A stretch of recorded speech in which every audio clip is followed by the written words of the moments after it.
सपने वो नहीं है जो नींद में आते हैं, सपने तो वो हैं जो नींद आने नहीं देते हैं। इंतजार करने वालों को उतना ही मिलता है जितना कोशिश करने वाले पीछे छोड़ के चले जाते हैं। करता रहे तू इंतजार, बन जा आलसी, कुछ नहीं मिलेगा। नमस्कार, मैं Vivek Bindra, founder and CEO बड़ा बिजनेस.com। खड़ा हो गया हूं रामेश्वरम के उस मल्लाह के बेटे जिसके एक कान में गीता के श्लोक गूंजते थे और दूसरे कान में डार्विन के सिद्धांत।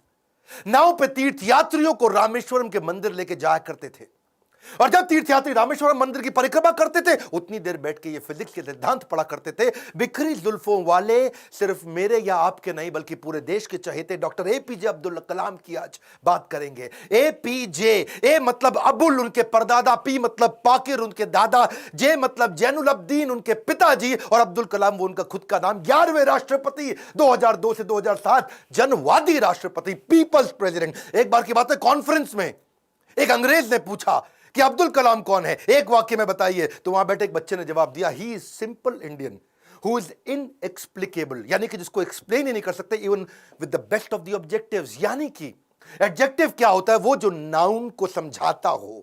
संज्ञा की विशेषता को विशेषण बोलते हैं। दुनिया के सारे विशेषण लगा दो पर उनकी विशेषता को परिभाषित नहीं किया जा सकता। ऐसे थे अब्दुल कलाम। एक बार किसी बच्चे ने उनसे पूछा, सफल होने का क्या मंत्र है? बोले 4 चीजें करनी है, 4 बातें। समझ लो ये वीडियो गेम चेंजर है। 4 बातें। बोला सफल होने के लिए पहले बनाओ बहुत जबरदस्त एम, ग्रेट एम। दूसरा, उस एम के लिए सारी नॉलेज एक्वायर करते जाओ, उसके लिए जो चाहिए नॉलेज एक्वायर कर लो। तीसरा, फिर करो दबा के हार्ड वर्क। और चौथा, परसीवरेंस। हार नहीं माननी है भैया। क्या नहीं माननी? हार नहीं माननी। जीवन को हमेशा ऐसे जियो कि जीवन खत्म होने के बाद भी लोग जिंदगी भर आपको याद रखें, अपनी अपनी जिंदगी तक आपको याद रखें। शुरू से शुरुआत करते हैं। डॉक्टर एपीजे अब्दुल कलाम, 15 अक्टूबर 1931 को उनका जन्म रामेश्वरम के तमिलनाडु में हुआ था। कमजोर आर्थिक स्थिति के एक मुसलमान परिवार में उनका जन्म हुआ। पेशे से उनके पिता नाविक थे, और पिता क्योंकि ज्यादा पढ़े लिखे नहीं थे तो शुरू से उनको काफी तकलीफें आई। एक बार क्लास के अंदर उनका एक दोस्त हुआ करता था जो कि मुख्य पुरोहित को बेटा था, और मुख्य पुरोहित को बेटा जो रामदास शास्त्री अपने इसके साथ में पहली बेंच पे बैठे, मास्टर जी नाराज हो गए। ए मुसलमान लड़का प्रमुख शास्त्री के बेटे के साथ पहली बेंच पे कैसे बैठा? उनको लगा कि थप्पड़ पीछे बैठा दिया, भाग पीछे जाकर के बैठ। अब्दुल कलाम चुपचाप जाके पीछे बैठ गए।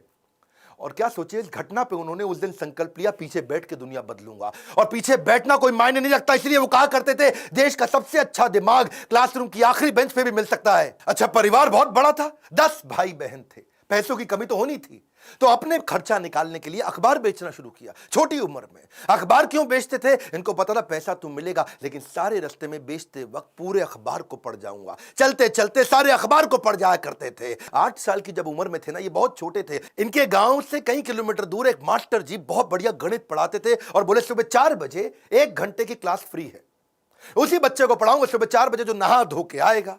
अब ये कई किलोमीटर दूर सुबह 3 बजे उठ के तैयार हो के नहा के ठंडे पानी से किसी भी मौसम में, सर्दी हो बारिश हो या तूफान हो, 4 बजे पहुंच जाया करते थे। कलाम जब रात को भी घर में पढ़ते थे तो उनके वहां पे लालटेन होती थी, केरोसिन ऑयल से जलने वाली। 7 से 9 केवल 2 घंटे का तेल था इनके पास में, वो केरोसिन ऑयल, मिट्टी का तेल। लेकिन पिताजी माताजी इनकी जब देखा पढ़ने में इंटरेस्ट है तो उन्होंने अपने लिए अंधेरा रखा और इसके लिए 11 बजे तक किया। मेहनत से कभी डरे नहीं, ईमानदारी से कभी हटे नहीं। छोटा लक्ष्य देखना पाप के समान है, इसलिए हमेशा महान लक्ष्य चुनना होगा। जब 5वीं क्लास में थे, उनके टीचर सुब्रमण्यम अय्यर, श्री शिवा सुब्रमण्यम अय्यर, जो बच्चों को सिखा रहे थे चिड़िया कैसे उड़ती है, उसकी डिटेल की डिटेल, चिड़िया कैसे उड़ती है, चिड़िया कैसे उड़ती है, बच्चों को समझ ही ना आए तो ये उनको वहीं समुद्र के किनारे ले गए और वहां उड़ती हुई चिड़िया दिखाई। और वो लाइव एग्जाम्पल जब दिखाया चिड़िया उड़ती हुई, उसकी डिटेल की डिटेल पंखों की समझाई, तो उनके दिमाग में वहीं से इनका प्रोफेशन शेप हो गया। उनका घर समुद्र के करीब था और इच्छाएं आकाश से आगे थी, वहीं से एरोनॉटिक्स इनको समझ में आया। हाई स्कूल इन्होंने रामनाथपुरम के एक श्वार्ट हायर सेकेंडरी स्कूल में किया। और एक दिन एक बार अपने स्कूल में किसी गलत क्लास में पहुंच गए, और गलत क्लास में जब अंदर घुसे तो टीचर ने इनको चपत लगाई, जब तक तुम्हें यही नहीं समझ में आ रहा कि तुम्हारी क्लास कौन सी है, मैथमेटिक्स की क्लास में तुम गलत क्लास में पहुंच गए तो तुम क्या पढ़ोगे और क्या आगे बढ़ोगे। और वहीं इन्होंने इतनी पढ़ाई करी मैथमेटिक्स में कि 100 में 100 नंबर ले आए। टीचर भी हैरान हो गया, अगर तुम सूर्य की तरह चमकना चाहते हो तो पहले सूर्य की तरह जलना होगा। बचपन से ही आसमान में उड़ने की इच्छा थी, इसीलिए इन्होंने मद्रास के हाईएस्ट कॉलेज, देश का सबसे अच्छा कॉलेज था MIT, Madras institute of technology, वहां एरोनॉटिकल इंजीनियरिंग में दाखिला लिया।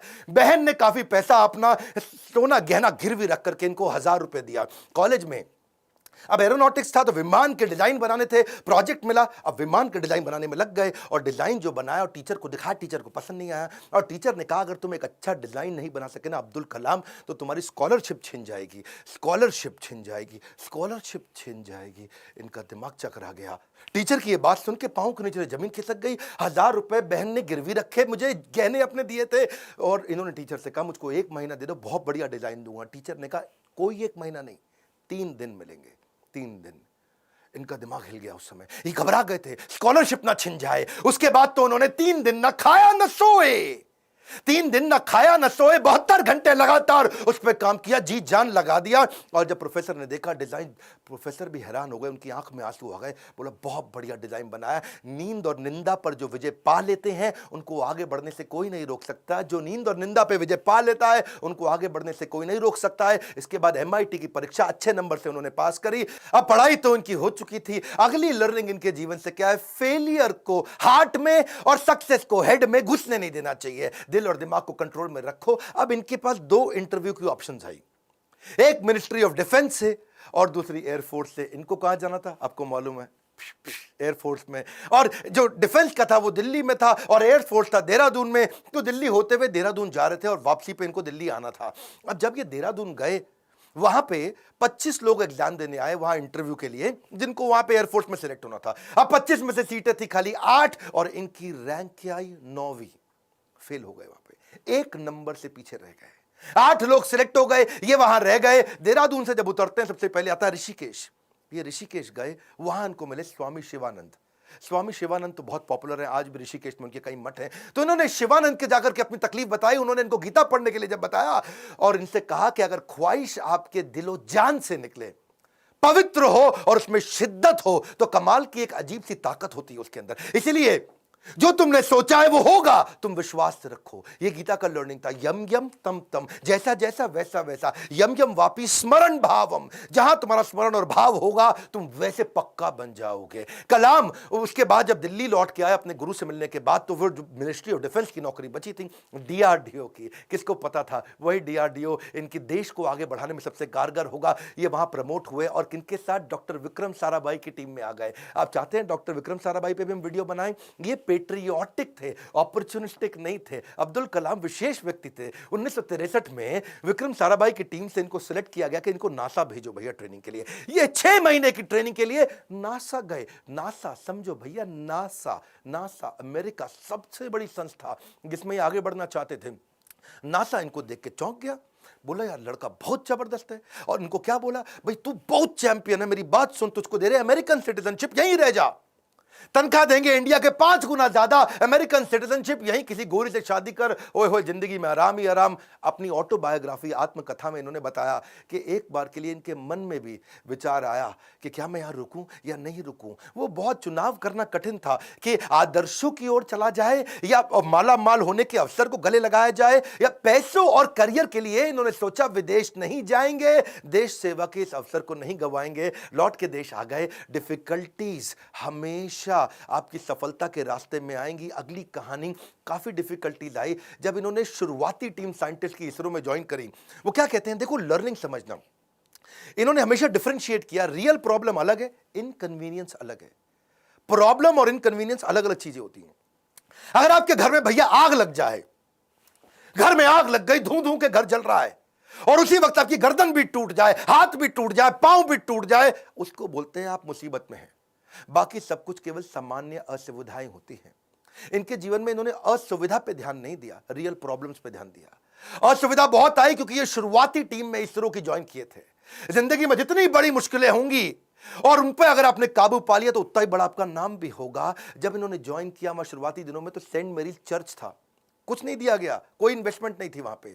सेंट मैरीज चर्च को इन्होंने अपना ऑफिस बनाना पड़ा इनको। वहां सारे साइंटिस्ट इंजीनियर जो नासा से ट्रेन होकर आए थे वो चर्च में बैठ के ऑफिस में बैठे और बीच पे उन्होंने समुद्र के किनारे अपना रॉकेट का लॉन्च पैड बनाया और जो अस्तबल होता है या बल्कि कैटल शेड जो गौशाला होती है वहां की लेबोरेटरी बन गई। बिशप जो चर्च के फादर थे उनके घर को इन्होंने अपना वर्कशॉप बनाया। साइकिल पे और बुल्लक कार्ट समझते हैं, बैलगाड़ी है जी, धीरे धीरे चक्का चलता या खुद ही साइकिल पे रॉकेट रख रख के ले जा रहे थे। रॉकेट के छोटे छोटे पार्ट वाटर सैटेलाइट, आज भी फोटोग्राफ्स हैं। सारी डिफिकल्टीज के बीच में इन्होंने पहला साउंडिंग रॉकेट 1963 में लॉन्च किया था। ये इतना मशगूल हो गए भैया काम में, इतना मशगूल हो गए, इनकी सगाई फिक्स हो गई थी।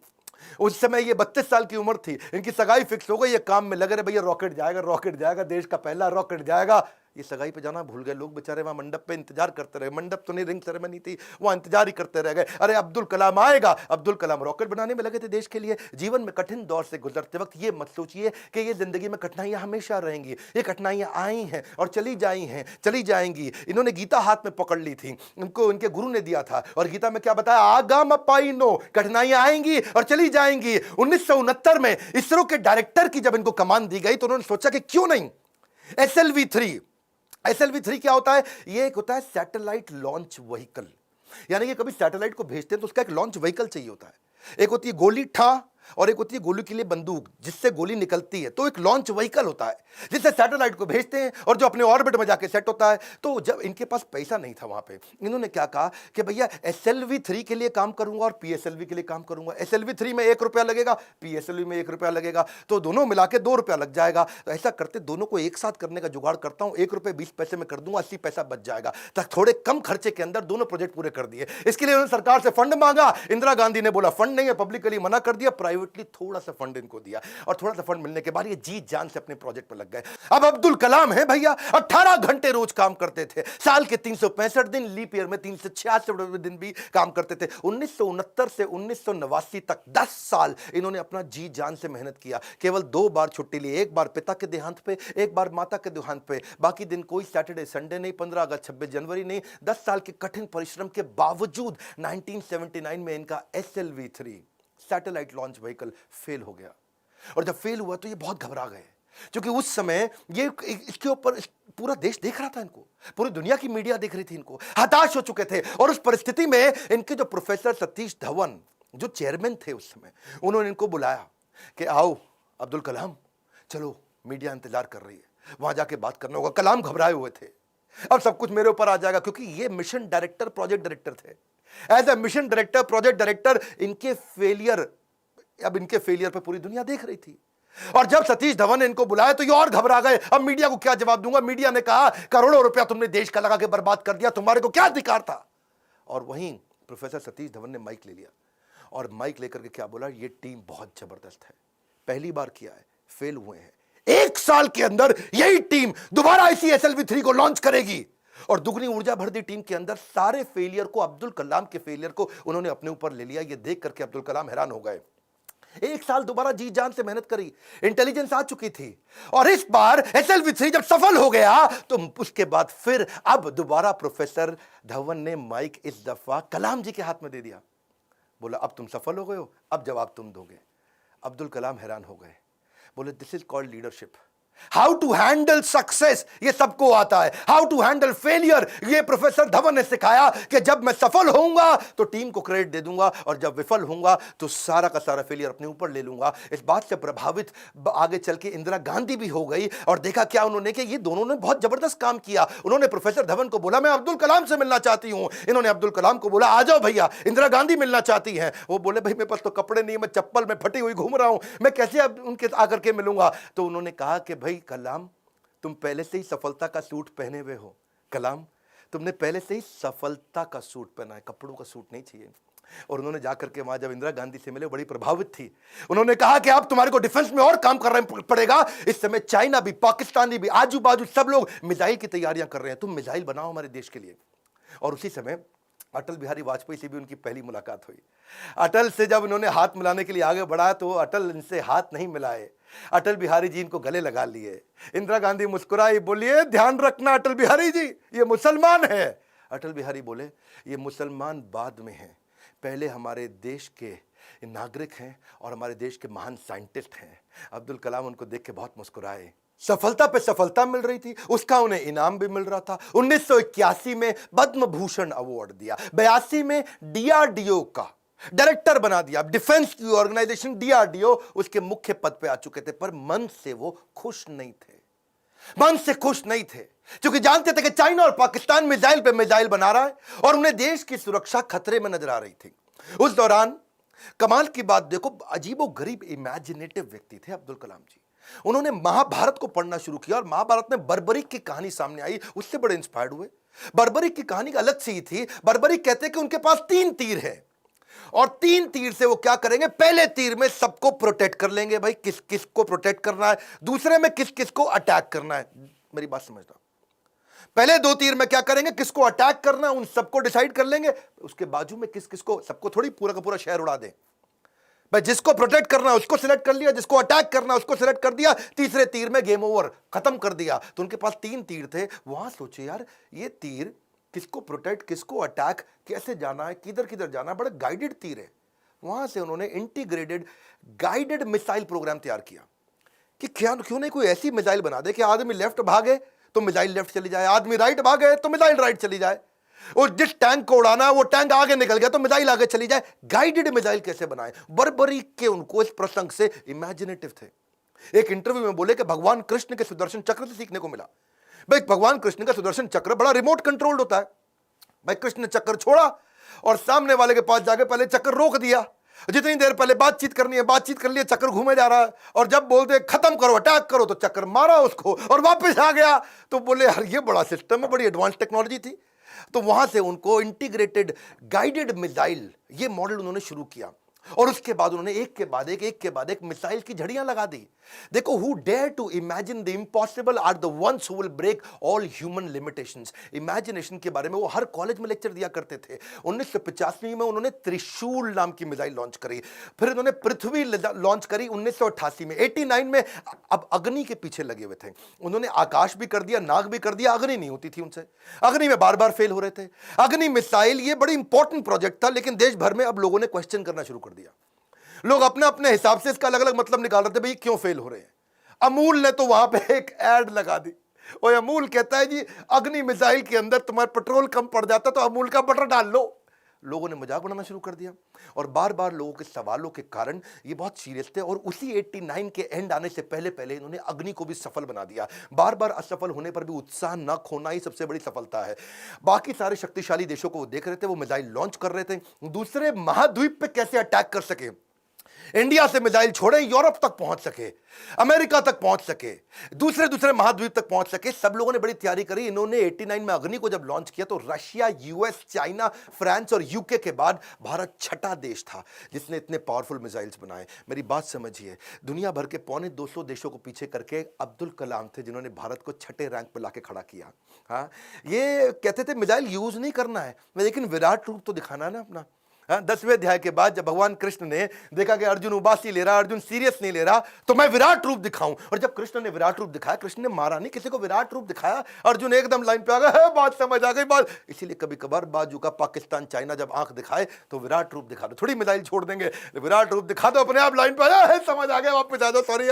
तो ऐसा अब्दुल कलाम जी ने स्ट्रांग बनाया। उनकी मेहनत 1993 में और रंग लाई जब पीएसएलवी को भी उन्होंने सफल कर दिया। आज वही कलाम जी की देन है कि पीएसएलवी से हमने 10 रुपए किलोमीटर के कम खर्च पे भी मंगल तक सफर पूरा कर लिया जी। 2014 में हॉलीवुड की मूवी में जितना खर्चा था उससे कम के अंदर तो हमने मंगल का सफर कर लिया। 2017 में ये अब्दुल कलाम जी थे जिनके चलते 104 सैटेलाइट एक रॉकेट से लॉन्च किए। दुनिया में सबसे सस्ता अफोर्डेबल प्रोग्राम ये अब्दुल कलाम जी की देन थी। 1979 में वही कलाम थे, वही भारत था, कोई देश मदद नहीं कर रहा था। ये 1979 था और आज 2017 में ये कलाम जी की देन है जब दुनिया भर के देश इंडिया के पास आए, भाई हमारा भेज दो यार, अपने रॉकेट में हमारा भी भेज दो। हमने यूएस की मदद करी, नीदरलैंड की करी, स्विट्जरलैंड की करी, इजराइल की करी, कजाकिस्तान की करी, यूएई की करी, और हमारे 100 मिलाकर के 104 सैटेलाइट एक साथ भेजे थे। ये अब्दुल कलाम जी की देन है। अच्छा वापस चलते हैं 93 के पीएसएलवी जब उन्होंने इसको सफल बनाया, उसी समय न्यूक्लियर पावर की बातचीत दुनिया भर में बहुत हो रही थी। इन्होंने देखा कि भाई अमेरिका धमकियां भी बहुत दे रहा था। अब बात यह है कि धमकियों से डरना पुरुषार्थ से बेईमानी है, और जो देश के लिए कुछ भी कर गुजरे वही सच्चा हिंदुस्तानी है। कलाम जी सच्चे हिंदुस्तानी थे। उन्होंने 3 तरकीबें अपनाई। पहली, जितने भी अपने साइंटिस्ट हैं उनको आर्मी की वर्दी में डाल दो, सैटेलाइट को समझ ही ना है कि भाई ये तो नॉर्मल आर्मी घूम रही है, ये कोई साइंटिस्ट थोड़ी है, ये तो नॉर्मल आर्मी है, पहला। दूसरा, जब भी ये कोई काम करेंगे उसी समय के बीच में करेंगे जब एक सैटेलाइट जाएगा और दूसरा आने वाला, उसके बीच में कर लेंगे। एक आएगा एक जाएगा, उसके बीच में कर लेंगे। एक आएगा एक जाएगा, उसके बीच में कर लेंगे। तो ये उतने ही टाइम में तैयारी करते थे। और तीसरा, काम खत्म होने के बाद जमीन को एकदम साफ सुथरा ऐसे सेट करते थे, जब सैटेलाइट आएगा पता ही नहीं चलता कुछ हुआ यहाँ पे, ओए आर्मी वाले आराम से घूम रहे हैं। अमेरिका को पता नहीं लगने दिया। 1992 से 97 लगातार उन्होंने काफी काम किए। आसपास के गांव और अन्य लोगों को कभी नहीं पता चला कि यहां हुआ क्या है, और यही मेहनत उनकी रंग लाई। 1998 में भारत ने ऑपरेशन शक्ति के नाम से परमाणु परीक्षण कर दिया, चुपचाप कर दिया। आज इन्हीं प्रयासों से भारत परमाणु समृद्ध बन पाया है। 5 देश थे उस समय में, फ्रांस था, यूएस था, रशिया, यूके और चाइना। ये 5 देश थे। हमें किसी से दिक्कत नहीं थी, हमें चाइना से दिक्कत थी, क्योंकि चाइना चुपचाप उस समय पाकिस्तान को भी परमाणु शक्ति दे रहा था। वो तो आपको पता ही है जी, है वो तो उसका नाजायज, मैं जरा नहीं बोलूंगा। तो उसके चक्कर में, पाकिस्तान और चाइना के चक्कर में यहां इंडिया ने काम पूरा कर दिया। उनके लगातार प्रयासों के चलते 1997 के अंदर उनको भारत रत्न दिया गया। 41 साल तक उन्होंने भारत की सेवा करी। 1999 में वो रिटायर हुए। उन दिनों वाजपेयी जी एक्शन में चल रहे थे इधर, यहां ये रिटायर हुए, वाजपेयी जी एक्शन में। उन्होंने फोन मिला दिया, ओ हाँ भी कलाम जी, बात सुनो यार, अपना मंत्रिमंडल हम बना रहे हैं, तुम्हारे को हम मिनिस्ट्री देना चाहते हैं, आ जाओ यार। तुम बुद्धिमान आदमी हो, विजनरी लीडर थे। वाजपेयी जी अपने आप में विजनरी थे। बोले अब्दुल कलाम को लूंगा तो बहुत अच्छा रहेगा, माइनॉरिटी भी हमारे साथ जुड़ेगी, बुद्धिमत्ता भी मिलेगी, इंटेलिजेंस भी बिल्ड होगा। अब्दुल कलाम जी को कन्विंस करने में लगे। कलाम जी बोले 1 दिन बाद बताऊंगा जी। 1 दिन बाद कलाम जी ने फोन कर दिया कि जी मैं अस्वीकार करना चाहता हूं, और मिल करके फिर जाके बोला कि मुझको एक नई पीढ़ी तैयार करनी है जो भारत को विश्व गुरु बना सके। एक नई पीढ़ी तैयार करने के लिए मैं कॉलेजेस में पढ़ाना चाहता हूं। अपनी टीचिंग के प्रोफेशन के लिए अन्नामलाई यूनिवर्सिटी तमिलनाडु साउथ वापस चले गए।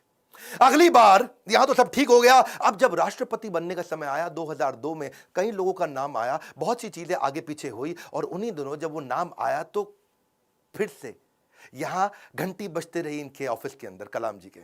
और जब ऑफिस में घंटी बजती रही, किसी को नहीं पता चला, तो किसी ने, इनके वाइस चांसलर ने इनके यूनिवर्सिटी में जाके भाग के कलाम जी को बोला, अरे कलाम जी आपके यहां प्रधानमंत्री जी का फोन आ रहा है बार बार। कलाम जी गए, उन्होंने फोन उठाया, तो नमस्कार, बातचीत शुरू हुई। तो वाजपेयी जी ने कहा, देखिए एक रिक्वेस्ट करूंगा, अब मना नहीं करना, पिछली बार आपने मना किया था, अब नहीं करना। तो कलाम जी ने पूछा, कहिए क्या रिक्वेस्ट है। वाजपेयी जी बोले, हम आपका नाम देश का राष्ट्रपति बनाने के लिए रिकमेंडेशन देना चाहते हैं, आप हाँ कर दीजिए। अब्दुल कलाम जी मुस्कुराए और बोले 1 घंटे का समय दीजिए। 1 घंटे के बाद वो वापस गए, उन्होंने फिर फोन किया और स्वीकार कर लिया। बोला ठीक है, मैं इसके लिए तैयार हूं। अब कलाम जी का राज्य अभिषेक होना था, जैसे भगवान राम का राज्य अभिषेक हुआ 14 साल के वनवास के बाद में। और भगवान राम जब वापस आए और उनका अभिषेक, तो अभिषेक के समय पर उनके भाई ने उनसे पूछा कि आप किस किस को राज्य अभिषेक में बुलाना चाहते हैं। तो भगवान ने बोला 14 साल में था नहीं, मेरे यहाँ कोई दोस्त है नहीं, और जो हमारे दोस्त थे उन सबको आप जानते ही हैं, आपने सबको इन्वाइट कर ही लिया होगा। और इतने में भगवान राम ने कहा, हाँ, पर इस वनवास के दौरान मेरा एक दोस्त बना था। वही शुरुआत के जो साल थे, उन दिनों एक नाविक हमें नदी पार कराया करता था, केवट। वो केवट ने हमारी बहुत मदद करी है, वो हमारा मित्र है। उस केवट को बुला के लाओ राज्याभिषेक में। और केवट को लाके सबसे आगे भगवान राम के उस राज्याभिषेक में बुलाया गया था। ठीक उसी प्रकार जब अब्दुल कलाम जी से पूछा गया कि अब आपका भी राज्याभिषेक हो रहा है, you are going to become president of India, और कलाम जी ने कहा, आपने जिस जिसको बुलाना था सबको बुला लिया है, मेरे 2 ही मित्र हैं। जब मैं साउथ में रहा करता था तो उस समय एक मोची, जो मेरे जूते बांधने में फटे जूते होते थे, उसने मेरी बहुत मदद करी, वो मेरा मित्र है, उसको बुला लीजिए। और एक ढाबे वाला जिसने उनको खाना खिलाया और कभी कभी 2 रोटी एक्स्ट्रा भी खिलाई, बोला उनको दोनों को जरूर बुला लीजिए। विनम्रता के उदाहरण खत्म थोड़ी होंगे। आमतौर पर जब व्यक्ति बड़ा होता है या राष्ट्रपति बन जाता है तो कहीं कहीं ट्रक लेकर के राष्ट्रपति भवन जाता है, और कहीं मल्टीप्लाइड एक्स्ट्रा ट्रक लेकर के बाहर निकलता है। पर अब्दुल कलाम जी केवल एक मात्र ऐसे राष्ट्रपति थे जो 2 सूटकेस से भवन में गए थे, और निकलते वक्त 2 ही सूटकेस लेकर के भवन से वापस आए थे। उनकी कुल संपत्ति में क्या था? कुछ नहीं था। एक रामेश्वर में उनका पैतृक घर जो उनके पिता ने बनाया था, 2500 उनकी किताबें, एक वीणा जिसको बजाने में उनको बड़ा आनंद आया करता था, वीणा बहुत बजाते थे, एक उनकी कलाई की घड़ी, एक सीडी प्लेयर जिसमें वो भजन सुना करते थे, एक लैपटॉप था, 6 कमीजें जिनमें 3 तो डीआरडीओ की दी थी, 3 उनकी खुद की थी, 4 पेंट थी टोटल जो 2 डीआरडीओ की दी थी, 2 उनकी खुद की थी, 3 सूट थे और 1 जोड़ी जूता। हाँ, लेकिन उनके पास खास बात क्या थी? 40 डॉक्टरेट थी। खुद पीएचडी की पढ़ाई कभी नहीं करी, कोई मेडिकल पीएचडी की पढ़ाई नहीं करी, पर जिस यूनिवर्सिटी जाते थे लोग उन्हें डॉक्टरेट देते थे। लॉ, इंजीनियरिंग, साइंस, कितनी तरह की doctorate, Padma Bhushan, Padma Vibhushan, Bharat Ratna, Veer Savarkar award, Ramanujan award, कई प्रकार के इनको अवार्ड मिले। उनकी एक खास बात मैं जरूर बताना चाहूंगा, हालांकि वो मुसलमान थे लेकिन वेजिटेरियन थे। उनका बड़ा प्रेम था, एनिमल्स आर एंजल्स विद फर। पक्षी जगत पर्यावरण का सूचक होता है। कलाम जी क्या कहते थे?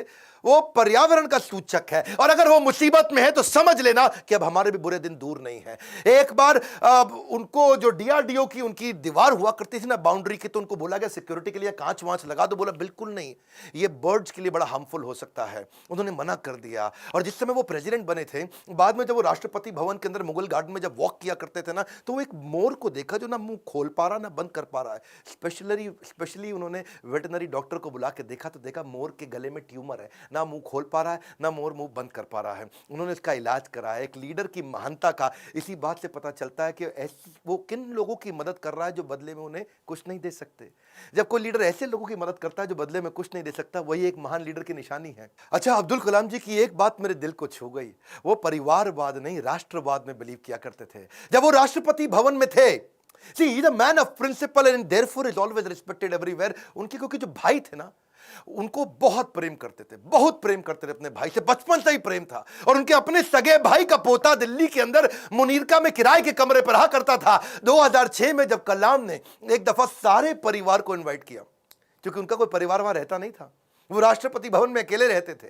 और जब एक बार उन्होंने सारे परिवार को बुलाया राष्ट्रपति भवन में, तो वो लोग 8 दिन तक रहे। और सारे परिवार, क्योंकि 10 भाई बहन थे ना, तो 52 लोग आए। और कलाम जी ने देखा बहुत खर्चा हो रहा है, तो उन्होंने चाय की प्याली तक का हिसाब रखना शुरू किया। सब लोगों को उन्होंने अजमेर शरीफ प्राइवेट बस करके भेजा, उसका भी हिसाब रखना शुरू किया। उन्होंने अपने अकाउंटेंट से सारा हिसाब बनवाया और बोला कि ये कितना बना, तो देखा 3,52,000 रुपए का चेक उन्होंने अपनी तनख्वाह से काट के दिया। और क्या कहा कि राष्ट्रपति भवन की जिम्मेदारी केवल राष्ट्रपति की होती है, पूरे परिवार की नहीं होती है। अब्दुल कलाम जी इतने विनम्र व्यक्ति थे, विनम्रता ताज के बिना राजसी गौरव है। वो ऐसी चीज है, महान व्यक्ति की महानता ही उसकी नम्रता है। डॉक्टर कलाम को एक बार आईआईटी बीएचयू के अंदर चीफ गेस्ट के रूप में इनवाइट किया गया, और जब वहां पे आए तो वहां पे 7 कुर्सियां थी। बीच वाली कुर्सी थोड़ी ऊंची थी, और जब बीच वाली कुर्सी ऊंची, क्योंकि वो राष्ट्रपति थे, उनको बैठना था। उन्होंने बोला ना ना ना, कुर्सी हटाओ, बराबर की कुर्सी लगाओ।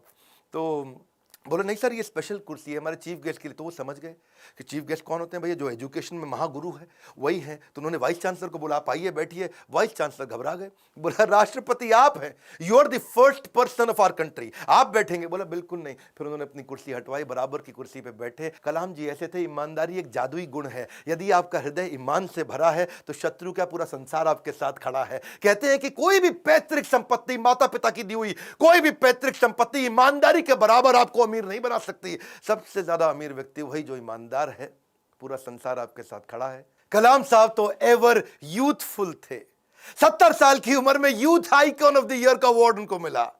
हमेशा जीवन में भगवत गीता और कुरान दोनों साथ में रखते थे। 83 वर्ष की उम्र में उन्होंने रिटायर नहीं किया, रिट्राई किया। He was not tired, he was inspired, he was not tired up, he was fired up। आंखों में रोशनी तो उनकी कम हो रही थी, पर युवाओं के भविष्य को रोशन करने में लगे थे। उनके शरीर के पांव के कदमों की गति कम हो गई थी, पर देश की समृद्धि की गति को बढ़ाने में लगे हुए थे। एक असाधारण, एक अनोखा, अस्वाभाविक, अलौकिक व्यक्तित्व के 2015 में हमेशा के लिए हमको अलविदा करके चले गए। और कहां गए? उसी IIM शिलोंग के अंदर आखिरी लेक्चर देते वक्त जैसे क्षत्रिय अपने युद्ध के मैदान में लड़ाई करते हुए वीर गति को प्राप्त करता है, ऐसे ही IIM शिलोंग के अंदर लेक्चर देने के बाद तुरंत वहीं लेक्चर देते वक्त जो कल था वो आज नहीं है, जो आज है वो कल नहीं होगा, वैसे ही इस ब्रह्मांड में दूसरा कोई कलाम नहीं होगा। स्विट्जरलैंड जैसा देश जो साइंटिफिक रिसर्च के मामले में 8वें पायदान पे आता दुनिया में, और जब वो 26 मई कलाम स्वयं जब उनके देश गए थे, तो वही स्विट्जरलैंड उसको साइंस डे के रूप में मनाता है। यूएन उनके जन्मदिन को यूएनओ कहता है कि इसको हम वर्ल्ड स्टूडेंट डे के रूप में मनाते हैं। बन जाती है परिभाषा भारत के सम्मान की जब जब बात होती है श्री APJ अब्दुल कलाम की। अब्दुल कलाम जी रेस्ट इन पीस नहीं है, बट रेस्ट इन मी है। अब्दुल कलाम जी आप लौट गए, आप कैसे आएंगे? अगर आप नहीं आएंगे तो आपके शिक्षा के रूप में तो आप हमारे साथ हैं। आज बड़ा बिजनेस भी, इतने सारे बिलियनियर प्रोफेसर हैं, आप हमारे प्रोफेसर नहीं है, लेकिन आपकी शिक्षाओं को हमने प्रोफेसर बनाया है। आज बिलियनियर प्रोफेसर के साथ अफोर्डेबल तरीके से सबको सिखा रहे हैं। आज कलाम साहब भी अगर हमारे प्रोफेसर होते तो कितनी ताकत बढ़ जाती, पर उनकी लर्निंग को तो प्रोफेसर बना सकते हैं। एक ऐसा व्यक्ति जो मिट्टी के तेल में पढ़ करके जीवन बिताया, जिसने हाथ में फिजिक्स की किताब जिसने दिन रात पढ़ाई करी, अखबार बेचते बेचते पढ़ना सीखा। और हाँ, 23 जनवरी को सुभाष चंद्र बोस जी का जन्मदिन है। क्या आप उनके बारे में वीडियो देखना चाहते हैं? कमेंट बॉक्स में बताइए। सरदार पटेल के विषय में वीडियो देखना चाहते हैं? कमेंट बॉक्स में बताइए। शेयर करिएगा इस वीडियो को। वो क्या है, गाली देता है ना कि कोई मिनाटी खूब गाली देके मिलियन सब्सक्राइबर बनाता है, बच्चों को लगता है कूल है। देश का चरित्र बनाना है, गाली बोलना नहीं सिखाना है। इस वीडियो को शेयर करिए। अगर आप माँ बाप, अपने बच्चों को जरूर दिखाइए। हमारे को और अब्दुल कलाम बढ़ाने हमारे देश में, इस वीडियो को देश भर में, दुनिया भर में पहुंचाइए। हमारे साथ जुड़े रहने के लिए, नए हैं तो आके सब्सक्राइब करने के लिए आप सबका हृदय की गहराइयों से प्रेम पूर्वक बहुत बहुत धन्यवाद।